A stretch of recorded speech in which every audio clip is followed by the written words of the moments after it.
Okay, we are live. Survivor Rites. Happy Wednesday night. We are here with my friend Tawn Thompson. She lives not too far from me, actually, which we have still not gotten together, but at least we know we live close to each other. Um, so I want to just hop right in because we have a lot to get to tonight. Lots and lots to talk about. So I wanted to start with just a little bit of an introduction. If you could talk to us for a second about how you got involved with the Grace Report here in Washington, which is where we live, and what that looked like, what you guys were hoping would happen, how it got buried, that kind of stuff. If you would just very quickly kind of go through that. Okay. So, like everybody else, when the news about Dean hit in March 2023, we were shocked. This wasn't something that was on our radar. And as you all know, the timeline of it was Dean, and then, within a week, it was Mark Huddle, the overseer of Washington. And so it just hit even closer to home. And so there was a whole group of us here in Washington that were like, we love this church. This church is our home. These are our people. We're a church who do hard things. We can do something about this.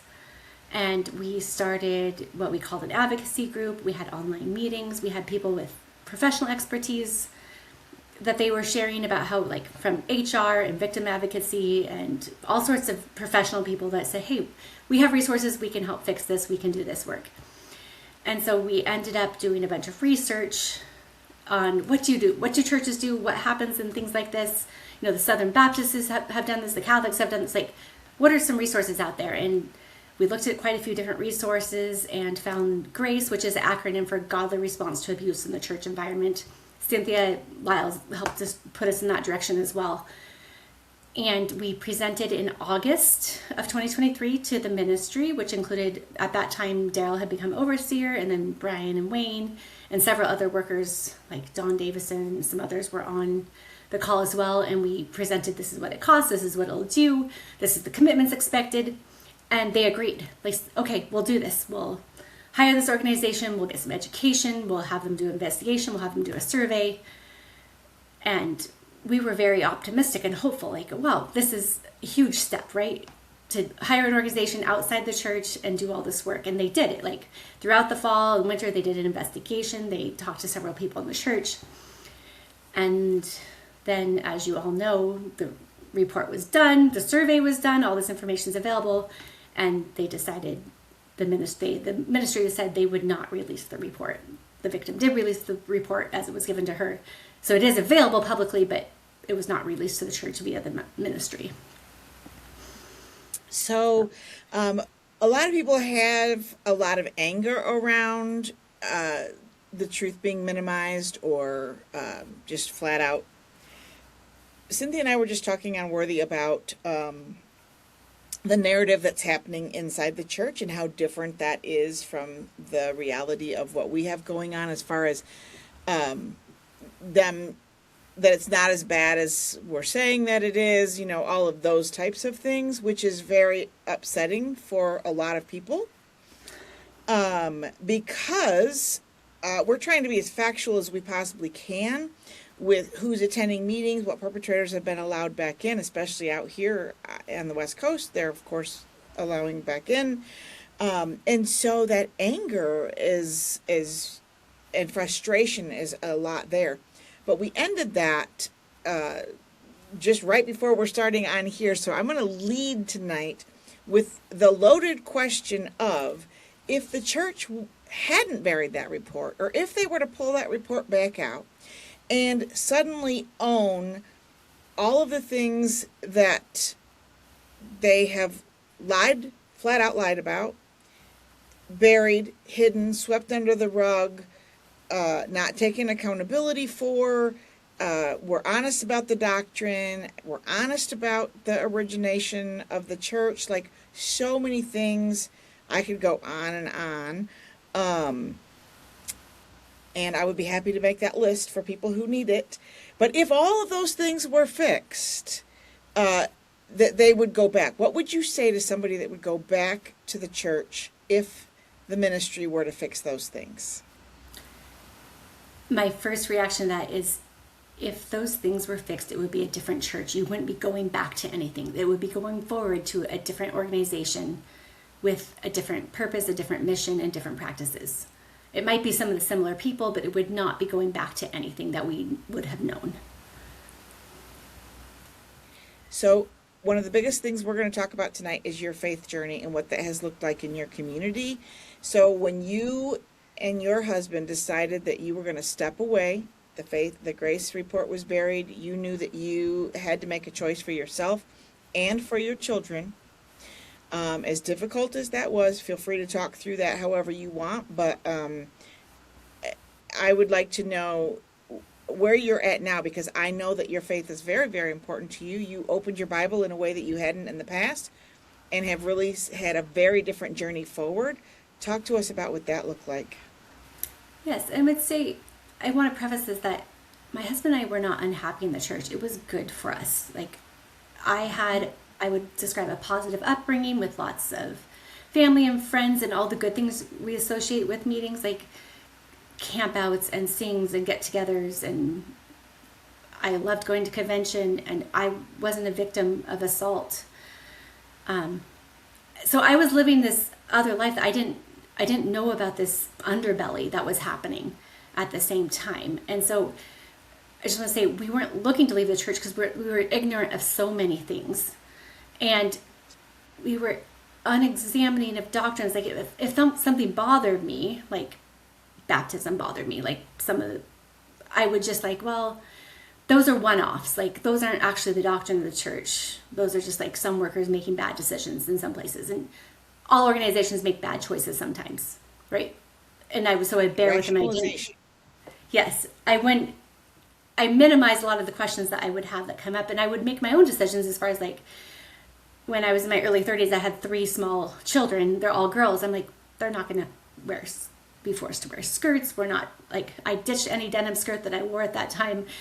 Like, I'm not keeping some of these things I think are harmful or restrictive. Like, so I'd already made a lot of decisions like that. Not to the extent of the freedom I have today, but I'd already made a lot of choices that I'm not going to be raising my children the way I was raised. And nobody ever approached me about things. I never had a worker come to me in my life and say, you should change X, Y, or Z. That was never my experience.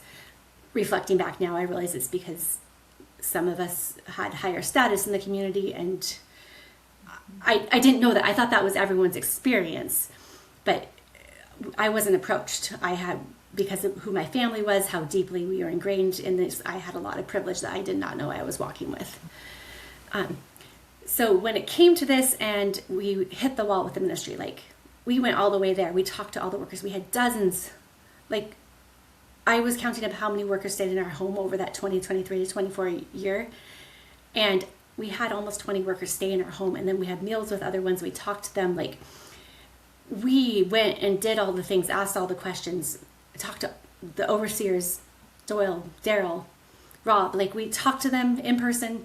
Like, we hit the wall, and we realized that this is not going to change. They are telling us very clearly who they are and what they believe. And at some point, we accept this. This is how it is. This is what they're going to do. We're the ones who have to change.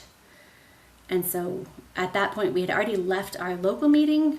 It's a different long story, but like, our local meeting had told a divorced and remarried couple that they could no longer even attend the meeting, much less, they were already not taking part, but told them they couldn't even attend. And my husband and I were like, that's not okay. That's not, if you're going to excommunicate someone, you need to make this a church decision, and it has to be agreed upon. And we were told, no, this is elders only business, none of your business. And we're like, we can't attend this meeting. And we went to a different meeting. And since we live near Canada, it was in Canada, so it felt very different than, right? It's other, like, different staff, different people. Even though it wasn't so much farther away, then it's not as dramatic as it sounds, because we live on the border. Right. But we went to a different meeting, which was actually really lovely for us, because it was a lot of openness and talk. And actually, for the people who were going to that meeting, only one family's left in meetings at this point. And then it just came to the point where we realized that we cannot stay in any place where the workers still have authority. Authority to decide who has the meeting, who's the elder, who gets to be baptized, who gets to take part, who gets to take communion. Like, as long as this is under the authority of the workers, we cannot participate in it, because the workers do not uphold the values that we find are important to us as followers of Jesus, or much less not just as people in general, like who believe that we should protect the vulnerable, who believe that we should center the people who are hurting and not cater to the comfortable men. And so we left meetings, and we were just like maybe having a Bible study at our own house, and we decided to start visiting local churches. This is something we haven't done. My husband and I are both born and raised in this way for generations. Like, nobody has any experience with churches. We'd heard sermons after sermons, right, from the workers about how the evil practices of churches, and that's mostly our experience with churches. I had been to some Catholic services because I lived in Costa Rica during college. They were all in Spanish, so I didn't really understand what was going on. I'd, occasionally participated with friends in some activities at their churches, or, or funerals or weddings and stuff like that, but to actually attend a church service for my own good is something I had never done, nor my husband. And so we live in a really small town. Crystal, you understand this, like a town of 1,500, no stoplight. So if we walk into a local church, we're not one in a crowd. Like, it's not like nobody notices.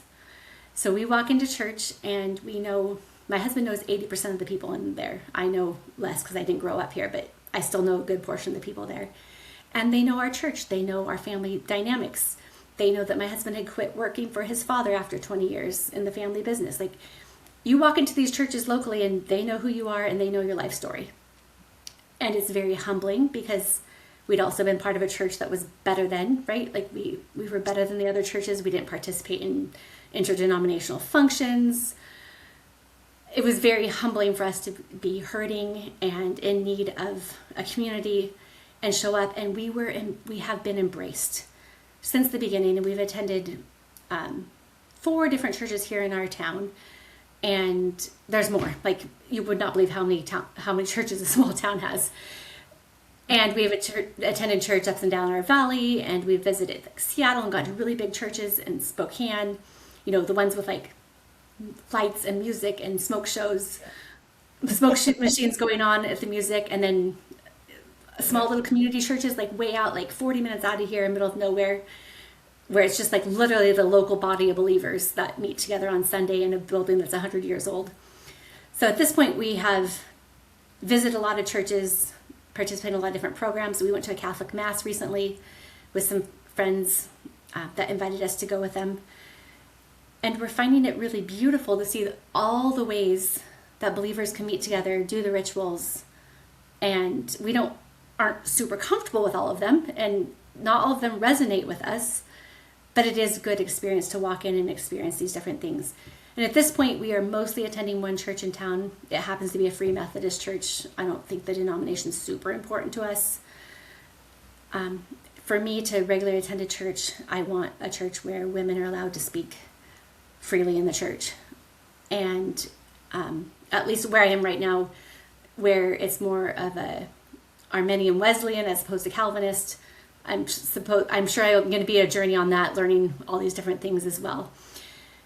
That's where I'm at the moment, and this church fits those, and the pastor is kind and caring. The people are showing up for us, and the biggest thing I think is there's a community outreach. This church meets together to serve the public, and there's a youth outreach program where on Sunday in the church there's less than 10 children in the church. The midweek service serves about 65 children, most of them who don't go to church. And this is an outreach of, like, they have safety measures, right? They do background checks. They make sure there's rules, like no one's in a room alone. There's 2 adults and everything, right? They're doing things as well as you can. And really just providing community access and like letting children know you're loved, you're beloved, you're wanted, and sending children a message that there's a place always that you are welcomed and wanted. So that's So a snapshot. Wow. So now that you've checked out all these other churches, and after what you went through with the Grace Report, and you know what to expect, you know what to look for in a church, you're going in with a discerning eye saying, Do you do this right? Do you do this? Like, you got a checklist there, How interesting is it, or is it interesting, or just pure angry, that every other church in the world, pretty much, not everyone, but a lot of them, most of them, have policies and procedures, and they willingly do it, and they open. First of all, they willingly do what they need to do to keep their people safe, and number two, that they are open their doors to Jesus' love and to God and to anybody who wants to have fellowship. Like, how does that feel now that you have experienced that in a number of different other settings?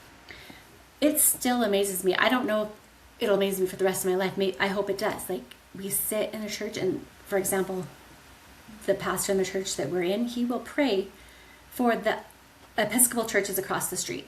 And her son was very sick, and the church prayed for her son.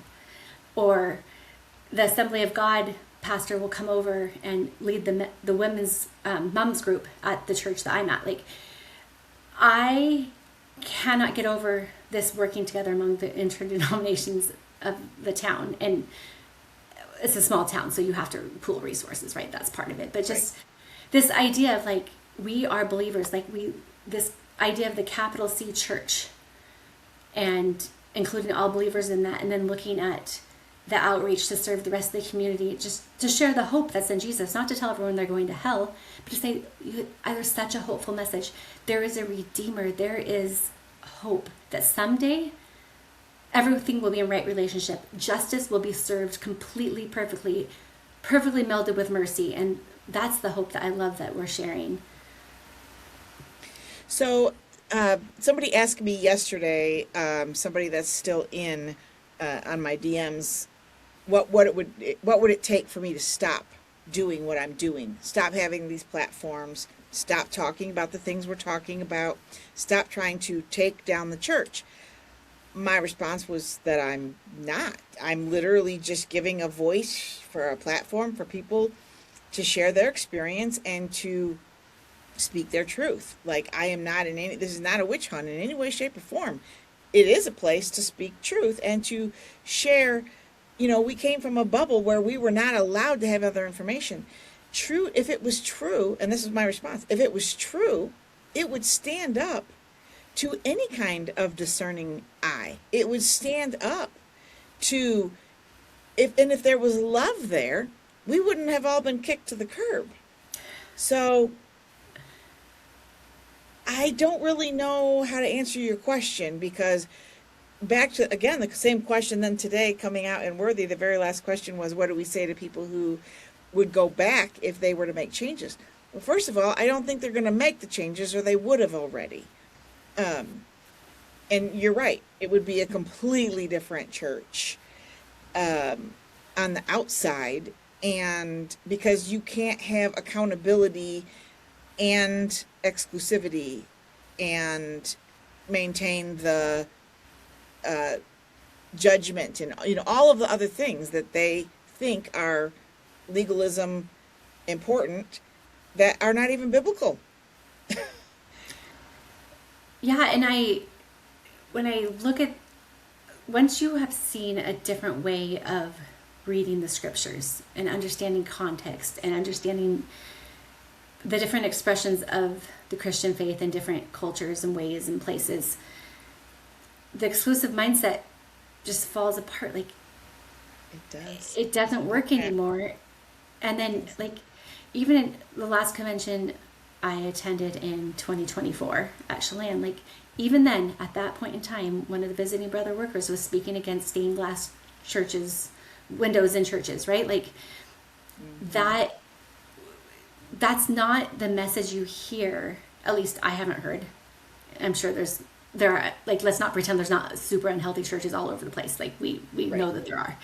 But if you find a healthy denomination, and it'll never be perfect, it'll never check all the boxes, right? That's not going to exist. But a healthy denomination that is moving in the correct direction for a healthy body of believers, you're not going to hear these tearing down of other churches. You're going to hear about sharing the hope. And I think that's one thing that you can't go back to that. You can't go back to tearing down other things when you see that there's a hope. Tearing down people.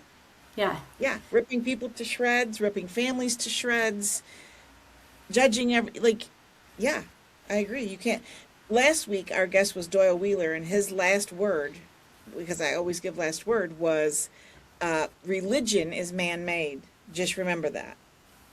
Yeah. So I think to your point that there's always going to be that man human side, and nobody's perfect. No one is. Yeah. And rituals can be empty no matter where they are and what they're doing.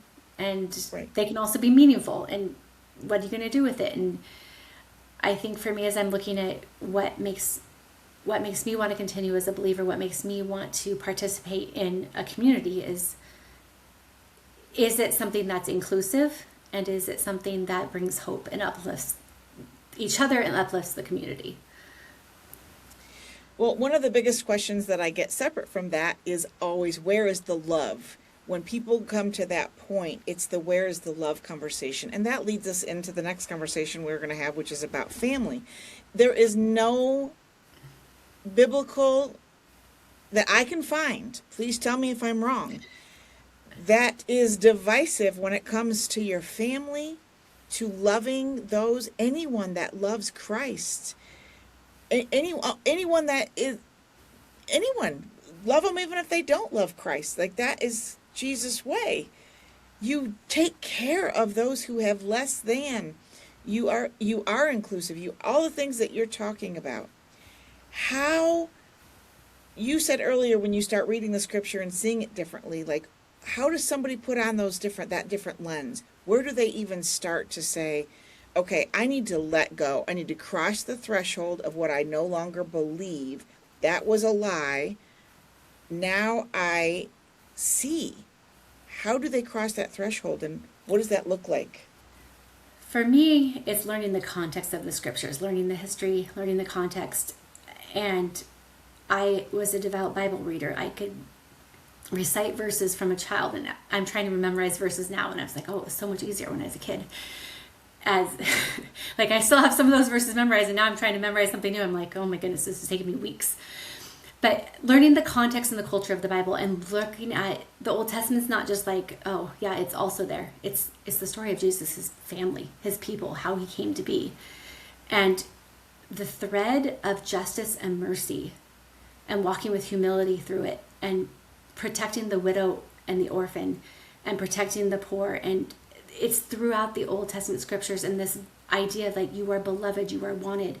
I didn't know that. I didn't read the scriptures in that idea. I didn't read from the creation story that you are wanted, you are beloved. The Creator God has come to us to say, I want you as a family.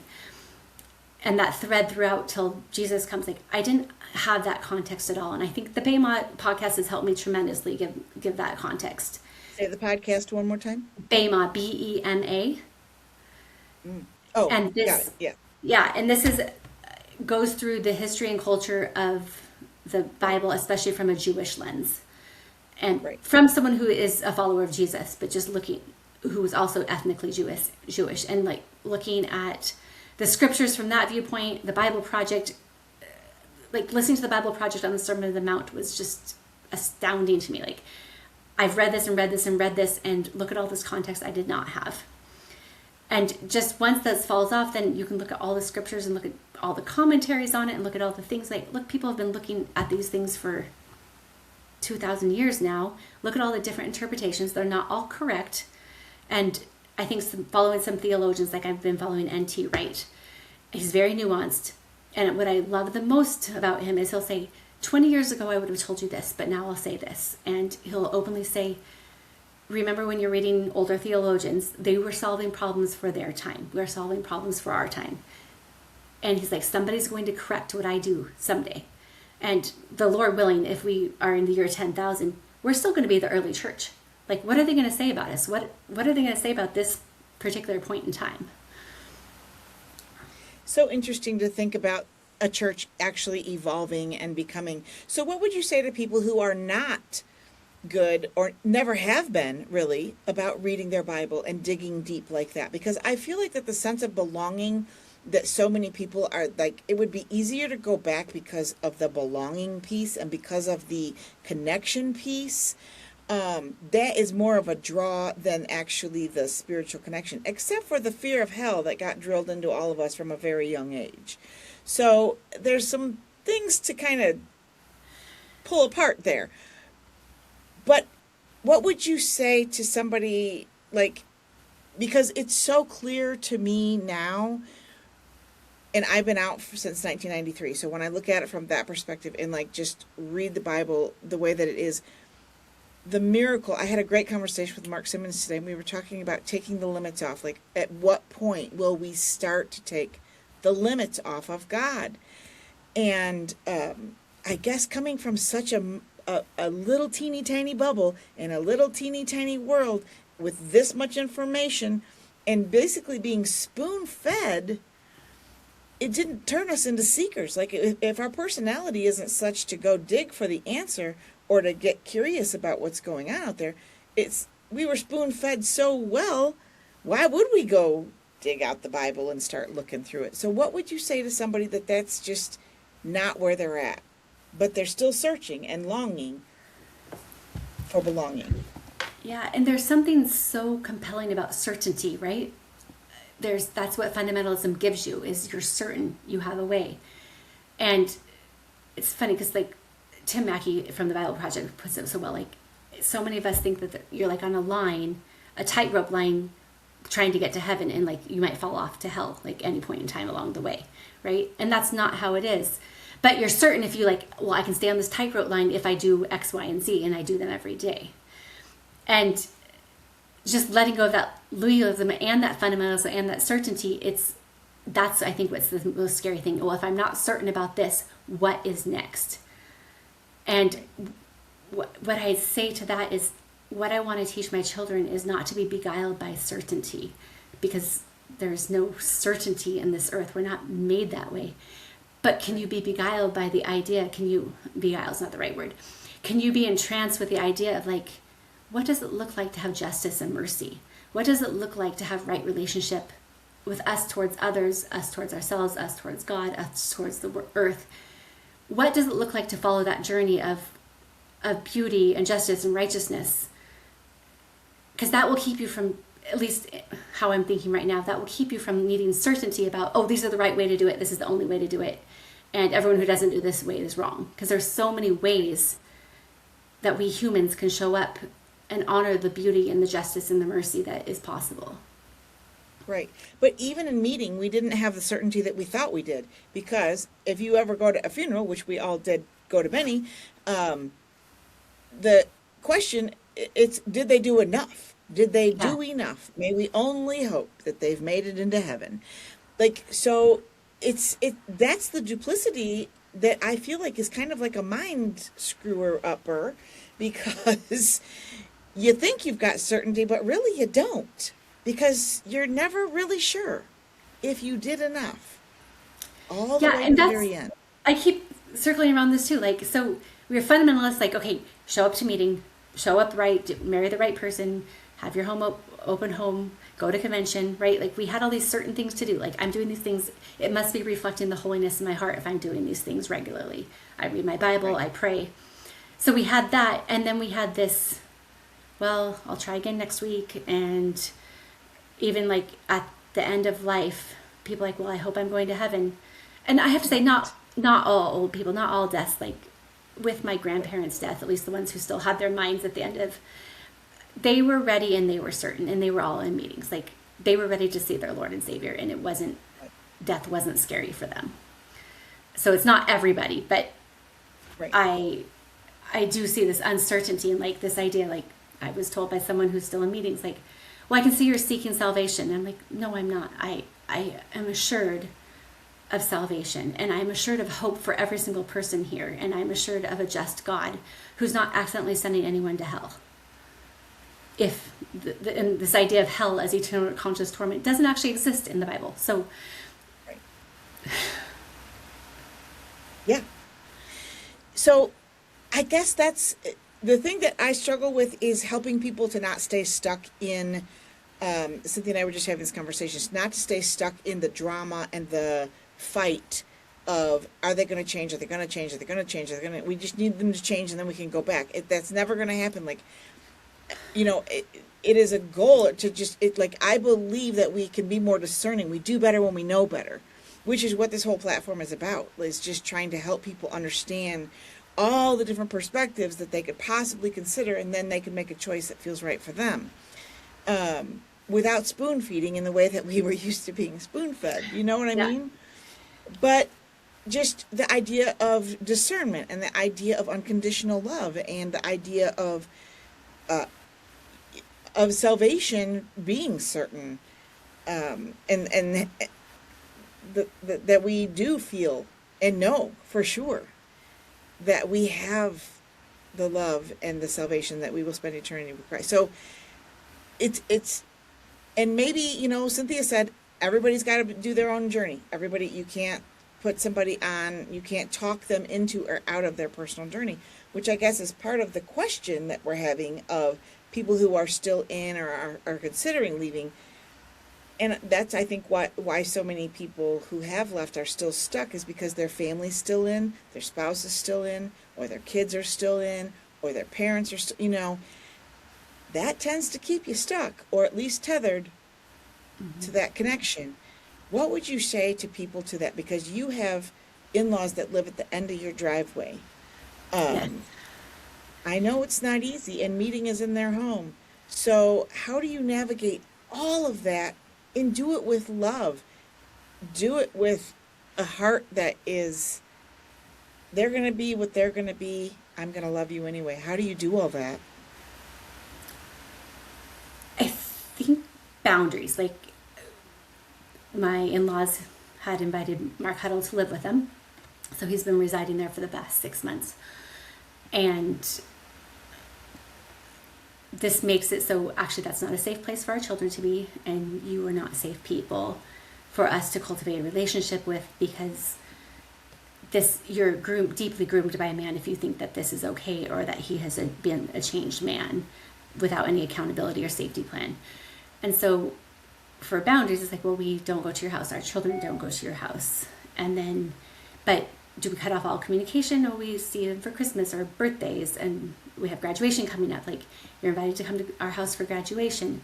So I think boundaries, and again, boundaries of like, you decide what you're going to do or not do, not expecting other people to do things or not, because I can't make them do anything or not do anything, obviously. Right. And so it's, what will I do or not do? And so that is where I'm at with this is, we will have you to our house for milestone events. And we have offered repeatedly to meet them for a meal and discuss these things. We've offered to do it with a mediator, and they have refused. So until those things happen, then we'll just continue as we are. And that's how I think, at least where we are right now, how we show love is by having boundaries that we will do this, we won't do this. We will do this when this happens. And so it's very clear, like, nobody's confused. And then that allows a relationship to continue in whatever very small form it is. Right. So, what would you say, because I know a few people are really struggling with, like, Easter just happened, and no, grandparents are not going to come and watch the kids go on Easter egg hunt, or, any of the things that they're now going and doing. And so that's just, so then the parents have basically put down a boundary of, well, if you're going to go to church and go to an Easter thing, we don't believe in that, and you know it, so we're out. So then the kids are sitting there, little kids, going, why can't Grandpa and Grandma come? It's a really tough line. I feel like that's a really, really hard line.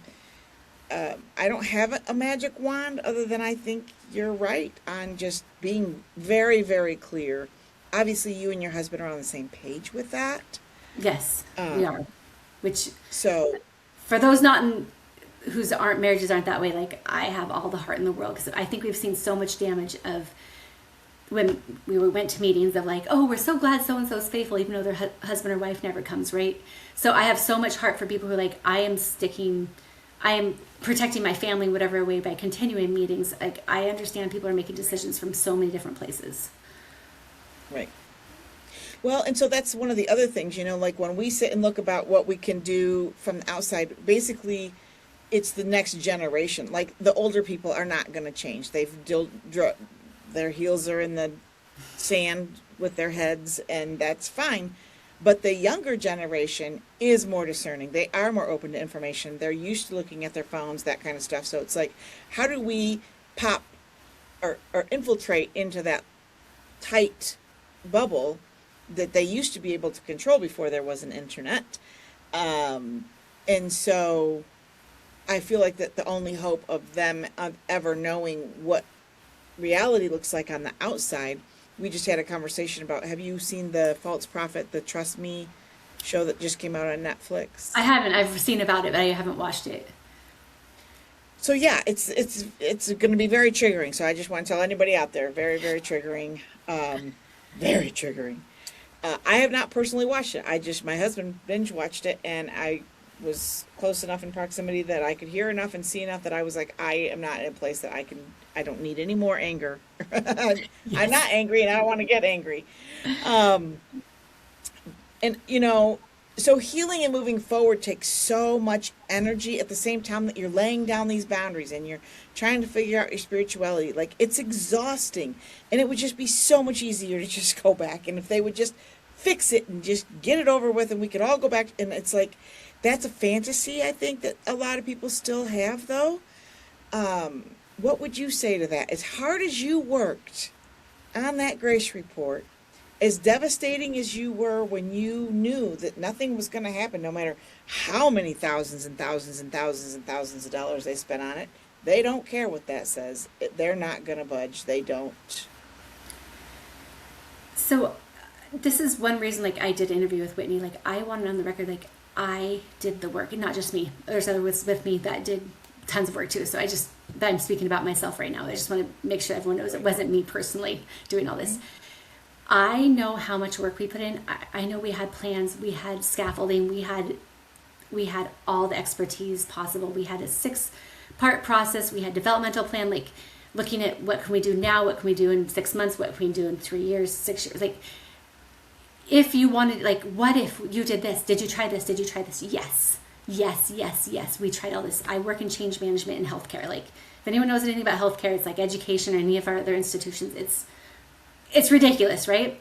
I do change management in You're in the healthcare. Titanic with a thread. Yes. Like, I know what a hopeless situation feels like. And I do this work for a living, and then to try and do it in the church and being like, they're not even going to try. Something that came up early when we were talking to the people from Grace is the representative we were talking to. He said, understand, he's like, a small group of people who are very committed cannot change a church. He's like, the entire church has to be able to be on this for it to really make change. And at that time I was like, oh yeah, like, I get that, but the whole church is going to do it, right? We're people who, like, didn't go to the movies and wore skirts and skipped prom, right? Like, we're people who didn't have TVs in the 80s and 90s. How we can do these things. Right. And we wouldn't. Like, I think we could. Right. And I think that might be where some people still are like, well, we're capable of it. Yes. But you have to want to do it. And it would take away the structure of, like, oh, the older brothers have it figured out. And that is a certainty, and that is a spiritual bypassing, that if the older brothers have it figured out, then I don't have to worry about it. And, like, they're endued with some sort of special holiness and some sort of spirit wandering, when all evidence points to the biggest predators were the spiritual leaders. Like, how does that happen? And those who are currently in lead knew about all these things and were comfortable with them, and are still comfortable to this day. For example, staying overnight at the same house that Mark Huddle is. Like, this is very comfortable for them to be around predators. Is this where you want your leadership to be? Very comfortable with people who prey on others. So here's my question to that, because this is something that Cynthia, Natalie, and I worked together like a month ago, and we literally had this conversation extensively also with Natalie's husband and her parents. What is the mindset? Like, it is so difficult for us to wrap our minds around how people can like, how much evidence is it going to take what is it going to take for people, like, how many people have to be, how much clarity do we need to get? How much more bright does the light need to be? And yet, then the narrative, which we talked about earlier, that's being said is they're minimizing their, oh, it's just they're on a manhunt and they're just trying to take down the church, and that's the narrative that's being said now. When there is such overwhelming factual, not subjective, factual evidence, how on earth do you reconcile that in your brain? Like, I see it in such high definition right now with my in-laws. Like, Mark has admitted to them that he inappropriately touched young girls. So this isn't like, oh no, he didn't do it. Like, they believe he did it. He admitted he did it, right? And that is not something that is disqualifying from him being an intimate part of the family. Like, it's not like he's just around their grandchildren, your teenage girls. Well, I mean, we don't allow that, but they really think he won't do it again. But in their minds, that's okay. Yeah, and they really think they can watch him well enough. They really believe that. And one of the extended family members said to me, like, we were very concerned that this is when my husband's grandmother was still living, and she lived at the house right next to them, and Mark was visited her. I'm like, you need to tell the caregiver about Mark. I ended up telling the caregiver because they would not. But an extended family member said to me, oh, but Mark would never do something in Ruth's house. And I said, where do you think he assaulted these children? He assaulted them in the houses. And it's like, it doesn't compute. It's as if they don't really think about the severity of what happened. And like, I give the example, like, it's not like we caught Mark out smoking marijuana, kissing his girlfriend, right? Like, we're not talking about 17-year-olds in consensual relationships that we caught being naughty in the backyard, right? Consensually, right? Where they're both like, honest. Right. This is someone who is a man in power, using the name of the Lord to assault children in their own homes. Like, this is not the same. Like, it seems to be like put on a sin scale that's like puts it on par with, like, you know, normal teenage behavior, or something like that. Right. So here's the other thing, though. So this is what somebody asked me this the other day. So if somebody is divorced, is a worker, there are several divorced workers, apparently. I did not know this, but somebody told me this. So how do they justify that they can go to meeting, but the perps, they can be workers, they can take the emblems, they can do all that. They didn't remarry, I guess, because they're in the work now, but whatever happened. But somebody else that's gone faithfully to meeting for 20 plus years is kicked out of meeting, and the perpetrator is going to meeting. Like, again, what amount of evidence must be presented to someone that is of sane mind to understand how wrong and irrational that is? I don't understand. Like, if you're going to grade sin, I'm sorry, but perp and divorce, not at all the same. And I think it goes to this idea that not just divorce, I would say it's remarried, at least here on the West Coast, that makes it the true sin, right? Divorce is allowable. It's the remarriage. It's because you're perpetually sinning, right? Like, you're right. Like, I think that would be the difference. Whereas, I'm not saying I agree with this, but I think that's the idea of, like, you're perpetually sinning if you're remarried. It's just, I think it's, I've met several people lately who went to meeting faithfully, and, like, that's my question to them. Like, how did you go to meeting for 20 plus years, not be able to take part, and have the emblems passed right over you, and you just kept going, and you kept going, and you kept going, and you went to convention, and you were faithful and all that, like, again, I guess it's just, I'm not trying to take down the church. I'm trying to get people to understand what rational humans outside of a bubble like that have any kind of education, knowledge about trauma, understanding of how a perpetrator's mind works, understanding of the actual scripture, what truly is sin. Yeah, I'm just trying to shine the light in a way that's bright on those things. Yes, and just looking at the inconsistency was within the own church. And again, any church body is going to have inconsistencies. Any church body is going to have people with things that are like, Yeah, really? they're human people. Like, they're made of humans. You're going to have differences.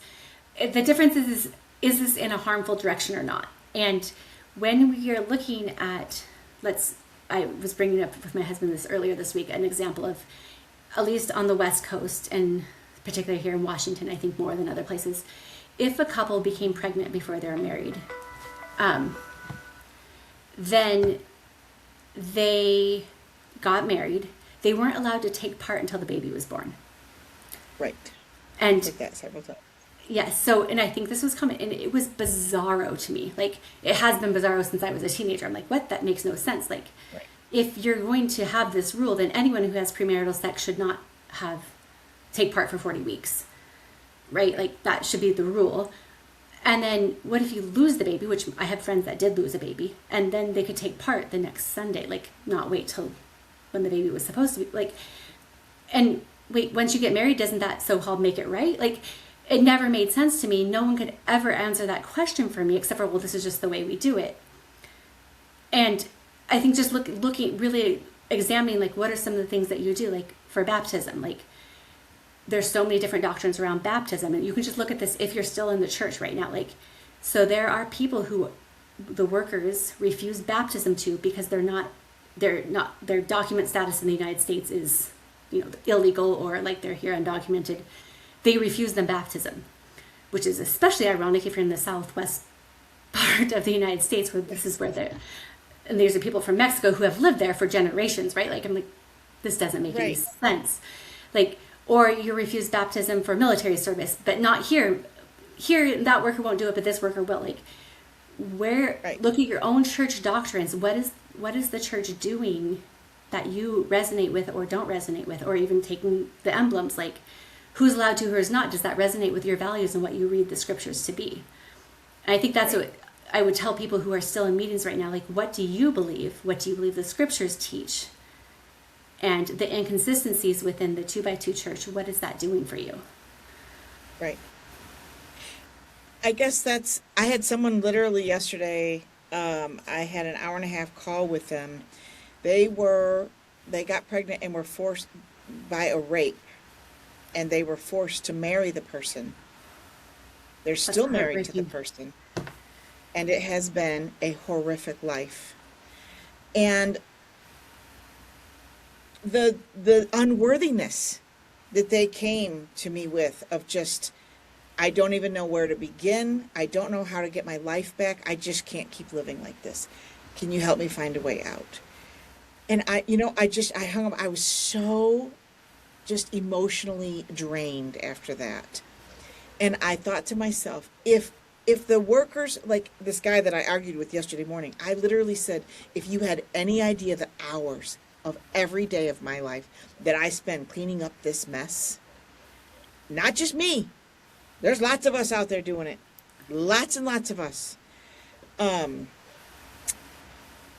you would be like, you would understand. There's no way you could not understand if you heard the stories that I hear every single day. Cynthia and I every day say we cannot make this up. It's too horrific. And you just made the point. It from state to state, field to field, there's no, this is how it is. It's just, you got luck of the draw, or you were in the right family, or you got whatever. There's so many different nuances to how that rule got enforced at that time. Yeah. And then upheld. Yeah, It's and just it wild. was so up to the worker in the situation, because I had some friends that did get married because they were pregnant, and like, the worker told them they didn't have to get married. Like, they chose to anyway, but like, right? Like, this... It doesn't make any sense. It just doesn't. I've been so engrossed in our conversation, I'm totally missing all these comments. So I'm going to just read a few of the Okay. comments. So Janelle says, those with power will never let go of the coercive control. Totally agree. Rochelle, I heard today that the law of Moses is to the benefit, help, and protection of people. The human laws and rules are arbitrary and not to the overall benefit of the people. Oh, that was from Bima. She's Oh. obviously on the Bima contract. Joyce Shea, this old lady has changed, but many of my old friends won't. I'm glad you changed, Joyce, I just think it's amazing. I love seeing your smiling face out there, I gotta say. Cynthia's saying Mark also assaulted adult women. Yes. Daryl. Which, ironically enough, my in-laws don't really believe. They believe that he assaulted children, but don't believe the women's stories. Don't even get me started.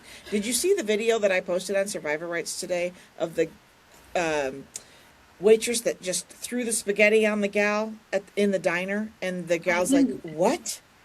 And she's like, "Well, you didn't say no." And the manager comes over, and the manager's like, "Do you have a complaint?" She just threw spaghetti on me, and she looks over to the person to the right who watched the whole thing happen, and the manager asked that person, and that person said, "Well, I don't have a problem with it." And she's like, "I didn't think you would."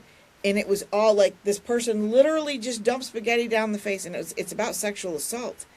And it's like, it's exactly the same concept. I just posted it on Survivor this morning. So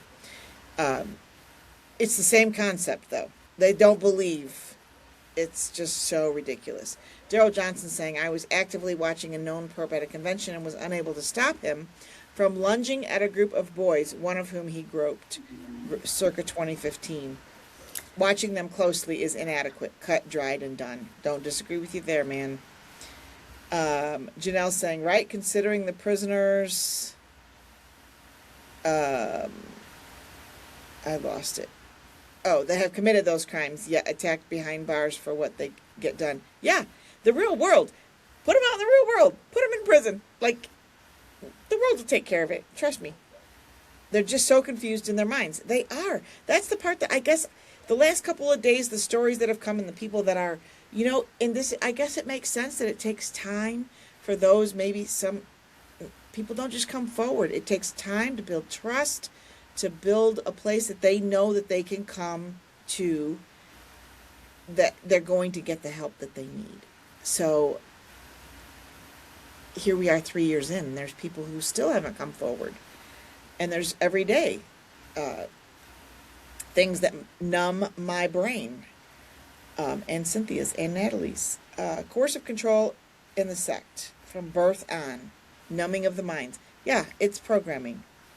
Mardell, you must have said something that I missed. Oh, arbitrary rules all around maintaining control. Yes, arbitrary rules, but all meant to maintain control. Do you have anything you would say to that? I think the control narrative is something I didn't fully understand, because if you mostly agree with it and you're not too restricted as a person, you don't see the overall control until you really step back and see, oh, this was actually highly managed by control. And it's not, I think there were a few masterminds around. Like, Dean was clearly a mastermind to be able to get things done in all the ways that he did. But for the most part, people are just playing their parts, doing their part of the will. And when you are really into holiness standards, of these legalistic standards, that takes a lot of time and energy to do those things, right? How am I going to dress? How am I going to make sure that my clavicles are covered and my skirt's not too far from my knee? And like, I wash my long hair on Thursday afternoons. Like, when you are so stuck on the holiness standards of any sort, whether, legalistic standards, you don't have time to look and assess the whole situation. Well, and until this happened, I didn't think people had a lot of reason to. Like, if it didn't happen to you, in my case, my family handled what happened to me. I got redemption because the workers handled it internally, but it got handled, and it got handled swiftly and very clearly. But again, it's because of who I was and who I was related to. It had nothing to do with anything other than that. Yeah, I had two of my same age cohort growing up in Oregon that were assaulted by members of the church, and it was dealt with. Not not to the degree it should have been, but for the time and era, it was like addressed, believed, and like something happened. Yeah.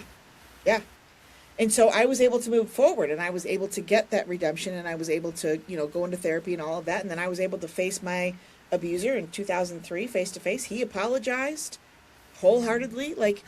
But it took a lot of negotiation between our family. Like, the people made that happen. There was people involved in the situation that wanted both of us to have redemption. And he admitted what had happened. So, but that's unusual, but I don't know. Everything, I guess, is subjective to the situation, that's part of the unfortunate part. Sarah's saying they want to say that they are spirit-led. The spirit doesn't have different rules from here to there. Well, you're right about that. I think that's the whole fallacy of it, is that whole, pronouncement. The guy yesterday that stood up, he gave his uncle's eulogy and then said, I just have 2 verses to leave you with. And those 2 verses were quite, I went and looked at, I literally started busting out laughing. It was on the heels of the call that I had already had with the person that I just mentioned that had to marry the person who raped them. And now, so my mind was just spun. And then I watched that funeral. And somebody said, go to this minute and just watch what happens. And it was exactly what I needed at the moment that I needed it. And that's what the spirit does. The spirit literally delivers, and I feel that every day. I feel all the time, the right people show up at the right time for the people who need them the most all around the world. And I can only speak for myself on that, but I will tell you every single day that's how I feel. Yeah, and I think something I visualize, the Lord doesn't protect us from everything, but he sustains us through everything. And there's a redemption narrative offered, and that's the beauty of this. For me, as remaining a believer, is I believe in this redemption narrative. It's possible for every single situation. It's hard for us to imagine until we trust the story. That's what would be a Baymaw thing for anyone who's listening to the Baymaw podcast. Got it. Daryl's saying, note that they say spirit, not Holy Spirit. That might be part of it. There are many spirits. Well, yes, then there's that. I have a few friends that think that they are very dark spirits. And definitely not the Holy Spirit. So we have a few minutes left. I want to hear from you. I want to know where you're at now, where you're going. The last time I interviewed you was about a year ago, maybe, on Worthy, something like that. I want to just very quickly, how you feel like you've progressed in this last year and how you see life moving forward. Yes, so in this last year, we have left the church, visited lots of new churches, acquired 2 new children through foster care, faced unemployment, moved. So there's been plot twist after plot twist. And now we're at a fairly steady spot where we do have a community of people around us that are believers, and a community of unbelievers too. Just examining our own beliefs about saved and not saved, and heaven and hell, and really looking into those topics and understanding what we actually believe versus what we are taught, or what's even common Christian teachings about it or misteachings about it. I think that I identify less and less with the evangelical tradition in general, and looking more at some more ancient Christianity concepts, and just looking at what do we do to be inclusive in this world? What do we do to raise our children to go and make the world, their lives and others' lives are better because we're all working together for it? And what does it look to serve the Lord? And something that about attending church now, because I know that's really problematic for a lot of people, and it feels very difficult. Church is a little bit annoying, right? There's announcements, and there's newsletters, and there's, all these things. Yes, I get it. And there's some beauty there. I got a couple of weeks ago, we sang in the church that we're attending a hymn that we often sang in the 2x2 church, because it's in the hymns old and new. And again, I'm getting to redeem some things and make them mine. I meant that hymn when I sang it the for my first 40 years of life, and I mean it now, and I get to sing it in a new situation with new context and know that the Lord is still speaking. Like, it's been a journey with the same Lord that I believe in. And I recited the 23rd Psalm in the church, and like, I've recited this before, right? But I get to do it with people who see me at a different point in my journey, and it's feeling different for me, and it's going differently for me, because there's a body of believers around me that don't have the expectations that I have to agree on certain standards of attendance or dress, but that we agree that we love the Lord. Right. Interesting. I love all of that. Any questions that anybody has out there that you guys would like to ask, Tawn? Let me just make sure I'm not missing anything specific. But I think that that's a lot of it. I have had a couple of people lately, and I would be curious in your perspective on this, because I think that you're landing right about where these other two people are, in your views on Christianity. What would you feel, or what do you think that the chances would be for somebody to start a new church on the good parts and moving forward? If somebody were interested in doing that, what would you say to somebody that might be interested in just because they haven't been able to find what they're looking for, but they're very much where you're landing? Yeah, at this point, I just want to say there's so many churches out there. Like, if anything, unifying the capital C church, and right, like the Archbishop of Canterbury, if I said the title right, just met with the Pope, right? And she's a female, right? This was historic in lots of ways. The Messianic Jews in our town use the Assembly of God Church to meet it. Like, I think we might be in a point of the Christian traditions of knocking off the edges of all the denominations. Like, there's like 244 of them or something. Like, Right. Like, there might be enough churches out there. Like, how do we unify? How do we meet together? And church doesn't have to be Sunday morning Right. in a building, right? Church can be around the table with other believers. And church, like, what does church really mean to you? And where do you find these people? Well, they're in churches, right? But there are so many churches out there. What can we do to unify believers? Right. I love that. Partly because I feel like there's this whole divisiveness of us versus them is so deep and so broad, and it's so consuming in a lot of ways to a lot of people still, because of the proximity to it. Like, it just never goes away, and so, yeah, I love that idea of, I say all the time, love wins, and I just do believe that. From the very beginning, I've said, I hope this doesn't divide us further, and I said that in 2023, and I still feel that way. It's bothersome. There are some good people in there that are still going meetings. Of course there are, and that I'm sure have God, in their hearts. But like you said, you had God in your heart, and you've carried God out. Mardell kind of made that point earlier, that she still professes to love God. So maybe that was on the earlier show, Mardell. But anyways, same point.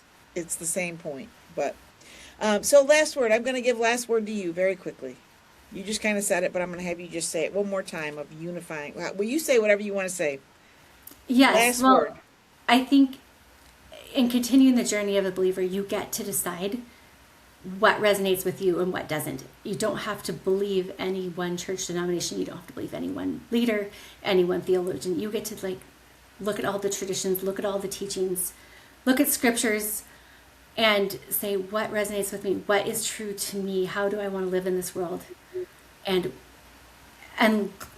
let the Holy Spirit guide you on what's true. And if the Holy Spirit's problematic language for you, which it is, I cringe when everyone says spirit-led, right? I cringe, or the Lord told me, or God said. I bristle at that. And also, you can follow that trueness. We were made in God's image. We're creative, lovely image bearers, and whatever is true and good, God saw when creation that we are good, that's still in us. You can find that and follow it. Yes. Love that. Okay, well, thank you very much. I really appreciate your time and energy. I know you've got a lot of kids to feed and life to deal with, so I'm going to let you run. But it has been awesome to see you again. One of these days we will connect, even though Yes. we, yes, we will. We will. So you take care of yourself. Have a great rest of your week and good luck with graduation and all the big stuff you have coming up. But I appreciate Thank your you. heart. I appreciate your perspective. And thank you again for everything you did from the very beginning till today. Thank you. And thanks for what you're doing. Yes, you take care.